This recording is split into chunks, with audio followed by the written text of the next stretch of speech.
are the exact halachas of if someone wants to say a bracha in a car on food? Could he continue eating that food when he goes to another location?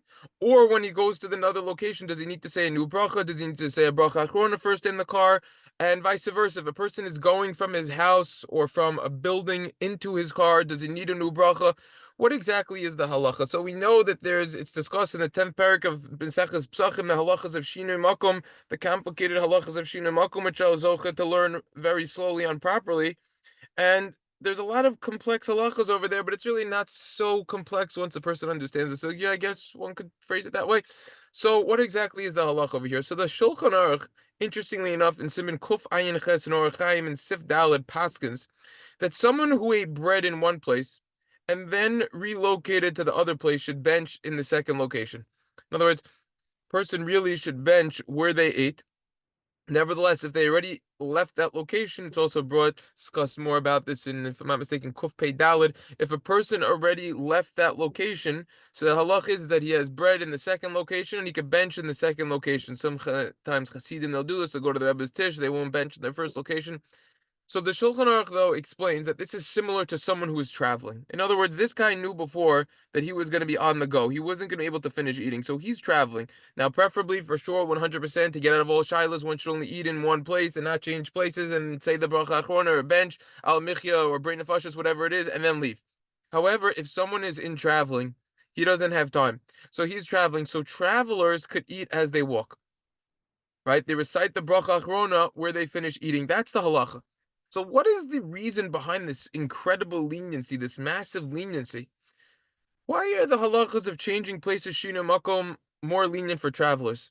So the Mishnah Berura over there in siman Kofayin Ches Sifkot and Mem Beis, he explains as follows: travelers, they never established themselves to eat in a location where they recited the bracha reshona, which means they never said, I'm going to just eat only in this place and this place only. They knew from before that they were going to be traveling, that they were going to be going to a new location. So therefore, their, quote, established location, so to say, was on the go. They never had an official established location. So therefore, relocating from the original location is not considered halachically relocating. Fascinating enough. So the Vehadar Mishna Berura over there explains that uprooting, leaving the original location, isn't considered a hefsek. It's not considered an interruption. Why? Since this is the way they establish their eating, to go from one place to another. What about, don't we hold that you need to bench in the first location where you ate? So the Magen Avram answers, in Sivkot and Yud over there, that it must be that the Shulchan Aruch holds, Rabbi Cairo holds, that one should preferably bench in the first location. However, if he didn't, then he should bench in the second location. In other words, like we said before, this is not preferable. But this would be the halacha if it was done post facto, b'diavad, after the fact. This would be the case. It could be that it's not even a complete b'diavad. Now, the Chayi Adam in Chelek Aleph in Klal Nun Tes Osid Beis has a very interesting doubt. He's unsure what the halacha would be if someone is going from land to the ground. He's going into a wagon, right? That's being pulled by a horse. We're segueing into cars over here. We're building up. So if he's going from the ground, from not to a wagon, does that have the status of going from one house to another? In which case, a new bracha would be required, or not. So the Sha'ar HaTziyun over there, also written by the Chafetz Chaim, the Sha'ar HaTziyun in Sivkot and Lamed Ches, this is all in siman Kofayin Ches, he argues and says that one does not need to be stringent in this specific scenario. Rav Shlomo Zalman Auerbach, this is in the Yeshurun, in the Chelek Tesvav, on page Kuf Samach Dalid, Rav Shlomo Zalman Auerbach, he permits relocating from one place to another while eating a sucking candy. Okay? Please do not end the video right now, because we're going to see this is not so simple, but we're going to see at the end of the day how we hold. Rav Shlomo Zalman Auerbach says you could go from one place to another while having a sucking candy the entire time. Similarly, Rav Yisrael Fisher, this is quoted in the Shalos Teshuvas Evan Yisrael Chelek Tes Simin Samach Gimel on page Samach Zayin. Rabbi Fisher rules that a traveler is allowed to continue eating in a house. So he was in a car, and now he wants to go into a house. He can continue eating without reciting a new bracha / new brachos. Reb Chaim Pinchas Steinberg and the Or Letzion in the Trials of Chuvas ruled that someone who began eating while traveling on foot and wants to continue eating in a car may do so without reciting a new bracha. In other words, if you were walking and then you went into the car, you don't need a new bracha. This is in the Sorah Oel Baruch on page Tuf Mem Ches Sifkot and Yud, and the Shal Chuvas Or Letzion Chelik Beis Perik Yud Beis Chuva Tesvav. That's where they say that psak. So you could go from a walking state, use that bracha that you had, and take it with you into the car, and you don't need to say a new bracha. Now, someone who began eating while traveling in a car and wants to continue eating after exiting the car may do so without reciting a new bracha. In other words, you were in your car, you said a bracha while you were a passenger in the car or while you were driving. So, and we're going to come back to that child of saying a bracha or in general when you're in a car or some other sort of tefillah when you're in the car. Those are going to be the next shiurim coming up in Mirtzeh Hashem. Akopanim. So what did the fellow do over here? So he said a bracha while he was traveling in the car, and now what does he want to do? He was eating or drinking in the car, and now he wants to continue eating after he exited the car.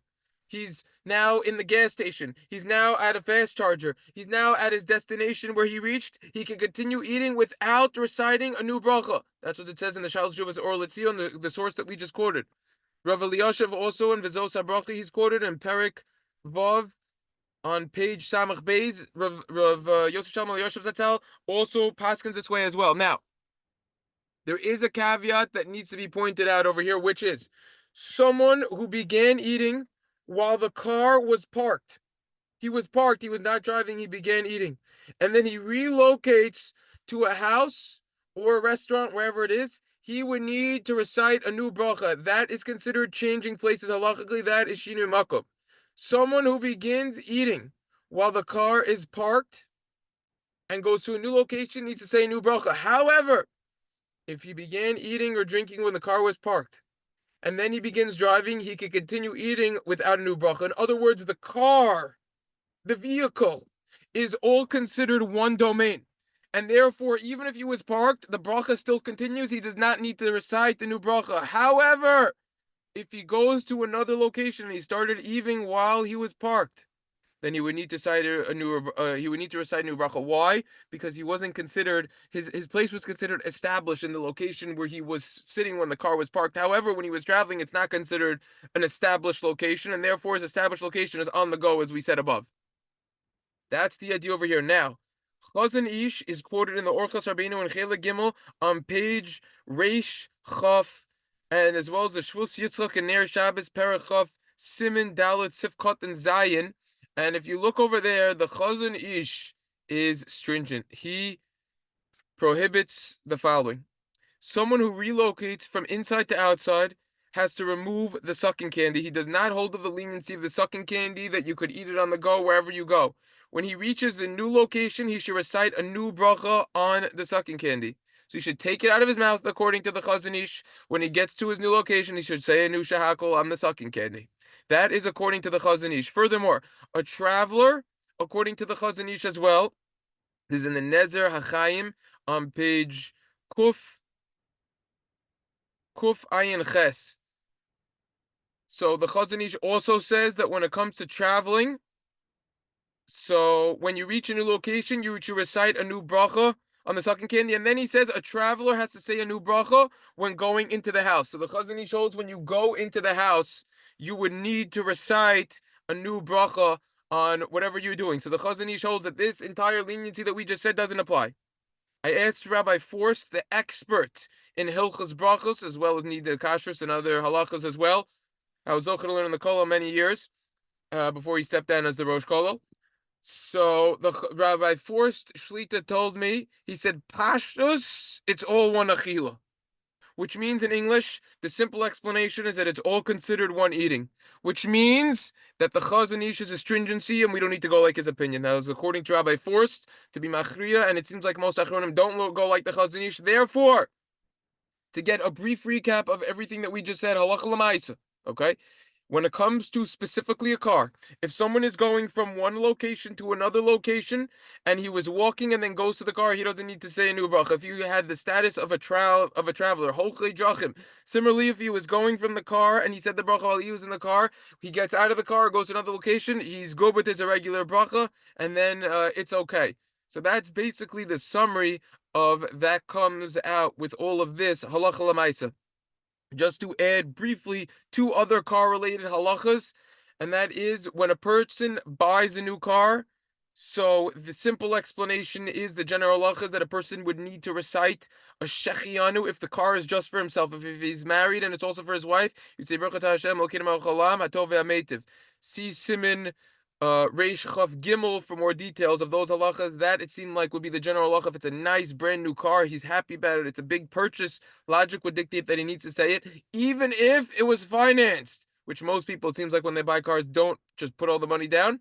So even if it was financed and he still has the monthly payments coming in for several years, however many years he finances the car for, nevertheless, he still has a happiness and therefore he would recite those brachas. That's the general halacha. The same halacha applies tangentially when it comes to purchasing a house, that you would need to say those brachas as well when it comes to the house, even though you have a mortgage. This is an incentive not to lease a car, other than the financial benefits that leasing a car is generally just a waste of money. Just buy the car and finance it over the long term, certainly. But an additional benefit is you get to recite this bracha. Lastly, one other important halacha car related, that it isn't appropriate to sit in one's car and disturb neighbors by playing loud music or talking when the phone is on high volume or honking the horn. Also, you have to be careful. Don't honk the horn too early in the morning, too late at night. This is all halacha, and not to bother other people. And also idling in cars, especially the gas cars. They make noise, even if you're not honking the horn, even if you're not on the you're not playing music loud in your car or on the phone loud. Just sometimes the cars can make noise and it's disturbing. So if it's late at night and you're near a residential area where you think people are sleeping, so then be careful. Or if it's early in the morning, and be careful with this. So those are the halachas regarding shinui makom, changing places, when it comes to the car and some other miscellaneous car halachas. Everyone should have a wonderful day. Kol tov.